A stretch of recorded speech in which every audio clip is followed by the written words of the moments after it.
Bismillahirrahmanirrahim. Assalamualaikum warahmatullahi wabarakatuh. Syukur alhamdulillah kita bisa berjumpa lagi di channel ini. Sholawat dan salam selalu dan tetap tercurahkan kepada junjungan kita Nabi besar Muhammad sallallahu alaihi wasallam. Allahumma sholli ala sayyidina Muhammad wa ala ali sayyidina Muhammad. Harapan dan doa saya semoga saudaraku semuanya selalu diberikan kesehatan, dilapangkan rezekinya, diampuni dosa-dosanya, dan dipanjangkan umurnya. Amin ya rabbal alamin.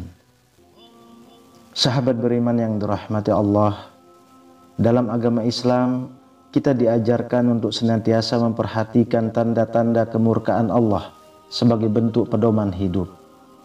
Al-Quran dan hadis Nabi Muhammad memberikan petunjuk yang jelas mengenai hal ini, agar kita dapat menghindari kesalahan yang dapat menarik murkanya. Di video kali ini, kita akan menjelajahi 12 tanda kemurkaan Allah yang patut untuk dipahami dan dihindari dalam kehidupan sehari-hari. Yang pertama, disibukkan dengan hal-hal yang tidak berfaedah. Sebagaimana dinyatakan dalam kitab Ayyuhal Walad, pertanda bahwa Allah sedang berpaling dari hamba adalah disibukkannya hamba tersebut dengan hal-hal yang tak berfaedah. Dan satu saat saja seseorang menghabiskannya tanpa ibadah, maka sudah pantas ia menerima kerugian berkepanjangan. Sesuatu yang tidak bermanfaat adalah sesuatu yang tidak bisa memberi dampak baik bagi diri seseorang dan juga bagi orang lain. Ini menunjukkan bahwa terlibat dalam kegiatan yang tidak produktif atau berbahaya adalah tanda ketidakpuasan Allah. Kegiatan yang tidak memberikan manfaat baik untuk dunia maupun akhirat adalah suatu bentuk penyia-nyiaan waktu yang berharga. Dalam Al-Quran Allah berfirman, "Demi masa, sesungguhnya manusia itu benar-benar berada dalam kerugian, kecuali orang-orang yang beriman dan mengerjakan amal soleh, dan nasihat menasehati supaya menaati kebenaran, dan nasihat menasehati supaya menetapi kesabaran." Ayat ini mengingatkan bahwa waktu adalah salah satu nikmat Allah yang harus dimanfaatkan sebaik-baiknya. Yang kedua, terus-menerus melakukan dosa tanpa penyesalan. Para ulama berpendapat bahwa salah satu tanda kemurkaan Allah adalah ketika seseorang terus-menerus melakukan dosa dan maksiat tanpa ada rasa penyesalan atau keinginan untuk bertaubat. Allah berfirman dalam Quran surah Ali Imran ayat 135, "Dan orang-orang yang apabila mengerjakan perbuatan keji atau menganiaya diri sendiri, mereka ingat kepada Allah, lalu memohon ampun atas dosa-dosa mereka. Dan siapa lagi yang dapat mengampuni dosa selain dari Allah? Dan mereka tidak meneruskan perbuatan maksiat itu sementara mereka mengetahui." Ayat ini menunjukkan bahwa orang yang terus-menerus melakukan perbuatan dosa dan maksiat tanpa rasa penyesalan dan niat untuk bertaubat akan menghadapi kemurkaan Allah. Meskipun demikian, Allah tetap memberikan kesempatan kepada hambanya untuk bertaubat dan memohon ampun atas dosa-dosa mereka. Keengganan untuk bertaubat menunjukkan sikap ketidakpedulian terhadap dosa dan keterusan dalam mendekatkan diri kepada Allah. Dalam Islam, taubat adalah salah satu jalan untuk mendapatkan pengampunan dan rahmat Allah. Rasulullah bersabda, "Sesungguhnya Allah lebih gembira terhadap taubat hambanya daripada seorang yang menemukan unta yang hilang di padang gurun." Hadis riwayat Bukhari dan Muslim. Sikap mempertahankan dosa tanpa niat memperbaiki diri dan kembali kepada Allah merupakan tanda bahwa seseorang telah menjauh dari petunjuknya dan mendekati murkanya. Yang ketiga, tidak mendapatkan hidayah atau petunjuk dari Allah. Para ulama juga berpendapat bahwa salah satu tanda kemurkaan Allah adalah ketika seseorang tidak mendapatkan hidayah atau petunjuk darinya. Ini dapat terjadi jika seseorang terus-menerus mengabaikan tanda-tanda dan petunjuk yang telah Allah berikan. Allah berfirman dalam Al-Quran surah Al-Baqarah ayat 7. Allah telah mengunci mati hati dan pendengaran mereka, dan penglihatan mereka ditutup dengan selaput, dan bagi mereka azab yang besar. Ayat ini menunjukkan bahwa Allah memberikan hidayah kepada siapa yang Dia kehendaki, dan menutup hati, pendengaran, serta penglihatan bagi mereka yang memilih untuk menolak petunjuk-Nya. Mendapatkan hidayah adalah anugerah besar yang Allah berikan kepada hamba-Nya yang mencari kebenaran dan berusaha mendekatkan diri kepadanya. Dalam hadis qudsi, Allah berfirman, "Aku adalah yang menciptakan hamba-hambaku dalam keadaan fitrah, cenderung kepada kebenaran. Kemudian syaitan yang menyesatkan mereka dari kebenaran." Hadis riwayat Muslim. Ketika seseorang tidak menerima hidayah atau petunjuk dari Allah, ini dapat menjadi indikasi bahwa hati dan pikiran mereka telah tertutup dari rahmat dan petunjuk-Nya, sebagai akibat dari perilaku dan pilihan hidup yang menyimpang dari ajaran-Nya. Dalam Islam, penting untuk senantiasa berupaya mendekatkan diri kepada Allah dengan mengikuti petunjuk-Nya dalam Al-Quran dan Sunnah Rasulullah. Rasulullah bersabda, "Sesungguhnya aku diberikan Al-Quran dan sejenisnya bersama dengannya. Lalu pada waktu yang lain disampaikan sunnah padaku bersama dengannya." Hadis riwayat Tirmizi. Dengan mengikuti petunjuk Allah dan menghindari kesesatan, seseorang dapat memperoleh hidayah dan rahmat-Nya, serta menjauhkan diri dari murka-Nya yang besar. Yang keempat, kesulitan dan kesusahan yang terus-menerus. Menurut para ulama, kesulitan dan kesusahan yang terus-menerus juga bisa menjadi tanda bahwa Allah sedang murka. Hal ini dinyatakan dalam Al-Quran surah Al-An'am ayat 42. "Dan sesungguhnya kami telah mendatangkan rasul-rasul kepada umat-umat sebelum kamu. Kemudian kami timpakan mereka dengan kesusahan dan kesulitan, agar mereka berdoa dengan rendah diri." Ayat ini menunjukkan bahwa Allah menguji hamba-Nya dengan kesulitan untuk mengajak mereka kembali kepadanya dengan doa dan ketaatan.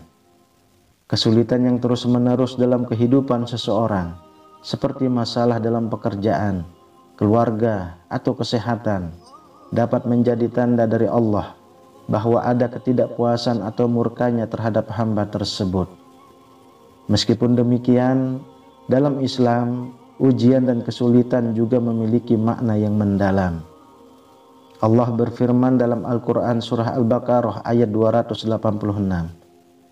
Allah tidak membebani seseorang, melainkan sesuai dengan kesanggupannya. Ujian yang diberikan Allah kepada hamba-Nya adalah sebagai pembuktian iman dan kesabaran mereka. Rasulullah bersabda, "Seorang mukmin akan terus diuji dalam harta bendanya, dirinya dan anak-anaknya, hingga dia berjumpa dengan Allah dalam keadaan tidak ada dosa di atasnya." Hadis riwayat Tirmizi. Yang kelima, terputusnya rezeki dari Allah. Allah berfirman dalam Al-Quran surah Al-Isra ayat 30. "Sesungguhnya Tuhanmu melapangkan rezeki kepada siapa yang Dia kehendaki, dan Dia juga menyempitkannya. Sesungguhnya Dia Maha Mengetahui, Maha Melihat atas hamba-hambanya." Ayat ini mengindikasikan bahwa Allah memiliki kendali penuh atas rezeki manusia yang dapat dilapangkan atau disempitkannya sesuai dengan kehendak-Nya. Jika seseorang mengalami kesulitan dalam mencari nafkah atau rezeki yang sebelumnya lancar tiba-tiba terputus, hal ini bisa menjadi pertanda bahwa Allah sedang murka terhadap hamba-Nya. Allah menunjukkan keagungan-Nya melalui pengaturan rezeki sebagai ujian dan juga sebagai cara untuk mengingatkan manusia akan ketergantungan mereka kepadanya. Rasulullah bersabda, "Sesungguhnya rezeki itu diturunkan dengan sebab keberkahan, dan tidak ada yang menahan rezeki selain dosa." Hadis riwayat Ibnu Majah. Yang keenam, hilangnya ketenangan hati. Ketenangan hati adalah anugerah dari Allah yang diberikan kepada hambanya yang taat dan dekat dengannya. Jika seseorang merasa tidak ada ketenangan dalam hidupnya, hal ini bisa menjadi tanda bahwa Allah sedang murka. Allah berfirman dalam Al-Quran surah Ar-Ra'd ayat 28, orang-orang yang beriman dan hati mereka menjadi tentram dengan mengingat Allah. Ingatlah, hanya dengan mengingat Allah hati menjadi tentram. Ayat ini menunjukkan bahwa ketenangan hati adalah hasil dari kedekatan dengan Allah dan konsistensi dalam mengingatnya. Ketidaktenangan hati bisa disebabkan oleh berbagai faktor, seperti jauhnya seseorang dari ibadah, keterlibatan dalam dosa, atau kurangnya keikhlasan dalam beramal. Rasulullah bersabda, sesungguhnya di dalam tubuh ada segumpal daging. Jika ia baik, maka baiklah seluruh tubuh. Dan jika ia rusak, maka rusaklah seluruh tubuh.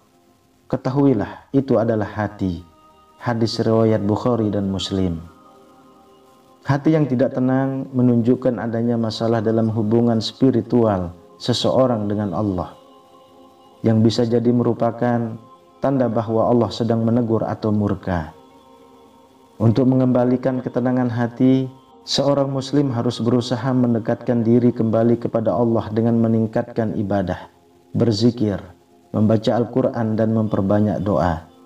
Memperbaiki akhlak dan menjauhi segala bentuk dosa juga merupakan langkah penting untuk mendapatkan kembali keterangan yang hilang. Allah berfirman dalam Al-Quran surah Al-Baqarah ayat 152, karena itu ingatlah kamu kepadaku, niscaya aku ingat kepadamu. Dengan demikian, mengingat Allah dan memperbaiki hubungan dengannya adalah kunci untuk mendapatkan kembali ketenangan hati dan menjauhkan diri dari kemurkaannya. Yang ketujuh, hati menjadi keras dan tidak tersentuh oleh kebenaran. Jika hati seseorang menjadi keras dan tidak lagi merasakan empati atau tergerak oleh kebenaran, ini bisa dianggap sebagai tanda murka Allah. Al-Quran menyebutkan dalam surah Al-Hajj ayat 53, dengan itu Allah membiarkan sesat siapa yang Dia kehendaki dan memberi kebenaran siapa yang Dia kehendaki. Ayat ini menunjukkan bahwa Allah memiliki kuasa mutlak untuk membuka hati manusia kepada kebenaran atau meninggalkannya dalam kesesatan. Hati yang keras adalah hasil dari penolakan terhadap hidayah Allah dan kerasnya hati terhadap petunjuknya. Hati yang keras tidak lagi mampu menerima petunjuk-petunjuk Allah dan kebenarannya, sehingga menyebabkan seseorang terjatuh dalam kegelapan spiritual dan moral. Yang kedelapan, kehilangan rasa syukur dan rasa cukup. Dalam Islam, rasa syukur adalah bagian penting dari iman. Rasulullah bersabda, orang yang tidak mensyukuri nikmat kecil tidak akan mampu mensyukuri nikmat yang besar. Hadis riwayat Ahmad. Jika seseorang merasa tidak bersyukur atau lalai dalam mengucapkan syukur kepada Allah atas nikmat-nikmat yang diberikannya, ini bisa dianggap sebagai tanda ketidaksabaran dan ketidakpuasan terhadap anugerah Allah. Rasa syukur adalah sikap yang mencerminkan pengakuan atas segala nikmat yang diberikan Allah, baik yang besar maupun yang kecil. Allah berfirman dalam Al-Quran surah Ibrahim ayat 7, dan ingatlah tatkala Tuhanmu memaklumkan, sesungguhnya jika kamu bersyukur, pasti kami akan menambah kepadamu. Dan jika kamu mengingkari, maka sesungguhnya azabku sangat pedih. Rasulullah juga mengajarkan agar senantiasa bersyukur dalam setiap keadaan, baik suka maupun duka. Kesembilan, sering melakukan tindakan buruk yang berdampak negatif pada orang lain. Seseorang dapat menarik kemurkaan Allah melalui tindakan negatif mereka, terutama jika tindakan tersebut merugikan orang lain. Dalam Islam, perbuatan baik dan buruk memiliki dampak yang besar dalam hubungan dengan Allah dan sesama manusia. Hadis yang diriwayatkan oleh Bukhari dan Muslim dari Abu Hurairah menggambarkan prinsip bahwa Allah mencintai hambanya yang baik dan menciptakan kasih yang meluas terhadap mereka di alam semesta. sedangkan tindakan buruk dapat menyebabkan ketidaksukaan Allah dan makhluknya. Rasulullah menjelaskan, jika Allah mencintai seorang hamba, Dia akan memerintahkan Jibril untuk mencintainya. Maka Jibril mencintainya, kemudian mengumumkan di langit, sesungguhnya Allah mencintainya, maka cintailah dia. Lalu mereka dicintai oleh penduduk langit, kemudian diterima keberkatan untuknya di bumi. Sebaliknya, jika seseorang melakukan tindakan buruk yang menyebabkan ketidaksukaan Allah, maka hal ini akan berdampak pada ketidaksukaan Jibril dan penduduk langit, serta orang-orang di bumi. Dalam konteks ini, zuhud atau sikap sederhana dalam urusan dunia dan menghindari merugikan orang lain adalah ajaran yang ditekankan dalam Islam. Rasulullah bersabda, "Berlakulah zuhud dalam urusan dunia, niscaya kamu akan dicintai oleh Allah. Dan zuhudlah kamu terhadap apa yang dimiliki orang lain, niscaya kamu akan dicintai oleh orang-orang." Yang ke-10, mencintai sesuatu yang dibenci Allah. Salah satu tanda kemurkaan Allah terhadap seorang hamba adalah ketika mereka terus mencintai sesuatu yang sebenarnya dibenci Allah. Al-Quran Surah Al-Baqarah ayat 216 mengingatkan kita, mungkin kamu membenci sesuatu, padahal ia amat baik bagimu. Dan mungkin pula kamu menyukai sesuatu, padahal ia amat buruk bagimu. Allah mengetahui sedang kamu tidak mengetahui. Ayat ini menunjukkan bahwa Allah memiliki pengetahuan yang lebih luas dan mendalam tentang apa yang baik atau buruk bagi hambanya. Mencintai sesuatu yang dibenci Allah bisa mencerminkan ketidakpatuhan terhadap petunjuknya atau ketidakpahaman terhadap kebenaran agama. Rasulullah bersabda, ada beberapa tanda di dalam diri seorang mukmin, yaitu rasa cinta kepada Allah, cinta kepada Rasulnya, dan cinta kepada agamanya. Seseorang tidak akan sempurna imannya hingga ia mencintai semua itu. Hadis riwayat Bukhari dan Muslim. Yang ke-11, selalu berada dalam kesesatan dan kebimbangan. Salah satu tanda murka Allah kepada hambanya adalah ketika seseorang selalu berada dalam kesesatan dan kebimbangan, terutama terkait dengan penafsiran yang keliru terhadap ayat-ayat Al-Quran. Al-Quran Surah Ali Imran ayat 7 mengingatkan, Dialah yang menurunkan kepadamu Alkitab.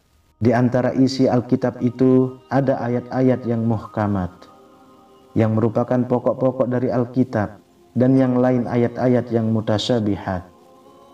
Adapun orang-orang yang dalam hatinya ada penyimpangan, mereka mengikuti sebahagian dari ayat-ayat yang mutasyabihat itu untuk mencari-cari fitnah dan mencari-cari takwilnya. Padahal tidak ada yang mengetahui takwilnya melainkan Allah. Dan orang-orang yang mendalam ilmunya berkata, kami beriman kepada semua itu. Semuanya dari sisi Tuhan kami, dan tidak ada yang dapat mengambil pelajaran dari ayat-ayat itu, melainkan orang-orang yang berakal. Ayat ini menunjukkan bahwa orang-orang yang berada dalam kesesatan adalah mereka yang menyimpang dari ajaran yang jelas atau muhkamat dalam Al-Quran, dan lebih condong kepada ayat-ayat yang ambigu atau sulit dipahami, mutasyabihat. Mereka mencari-cari fitnah dan takwil, penafsiran yang salah dari ayat-ayat ini, yang hanya Allah yang mengetahui maknanya dengan pasti. Mereka terjerumus dalam kebingungan dan keraguan yang bisa menjadi tanda kemurkaan Allah terhadap mereka. Kemudian yang ke-12, lalai dalam melaksanakan sholat wajib. Hadis Nabi Muhammad menyatakan, perjanjian yang membedakan kita dengan mereka adalah sholat. Barang siapa yang meninggalkannya, maka ia telah kafir. Hadis riwayat Tirmizi. Hadis ini menegaskan betapa pentingnya sholat dalam agama Islam dan keseriusan dosa bagi mereka yang meninggalkannya. Oleh karena itu, seorang hamba yang lalai dalam melaksanakan sholat wajib dapat dianggap sebagai tanda bahwa Allah murka padanya. Selain itu, dalam kitab Wasi'atul Mustafa yang dikarang oleh Syekh Abdul Wahab Sa'roni, terdapat pesan yang disampaikan Rasulullah kepada Sayyidina Ali. Pesan ini menyatakan, hai Ali, jika kau murka kepada seseorang, maka Allah akan memberinya rezeki yang haram. Dan jika kemurkaan Allah semakin bertambah, maka Allah akan mempersilahkan setan untuk membantu mengurusi kekayaannya, membantunya memperoleh harta, dan menyibukkannya dengan urusan dunia, sehingga ia akan menyepelekan masalah agama, hingga pada akhirnya ia berkata bahwa Allah itu Maha Pengampun dan Maha Penyayang. Wallahu a'lam bishawab. Demikian yang bisa saya bagikan, semoga bermanfaat untuk kita semua. Amin ya rabbal alamin. Assalamualaikum warahmatullahi wabarakatuh.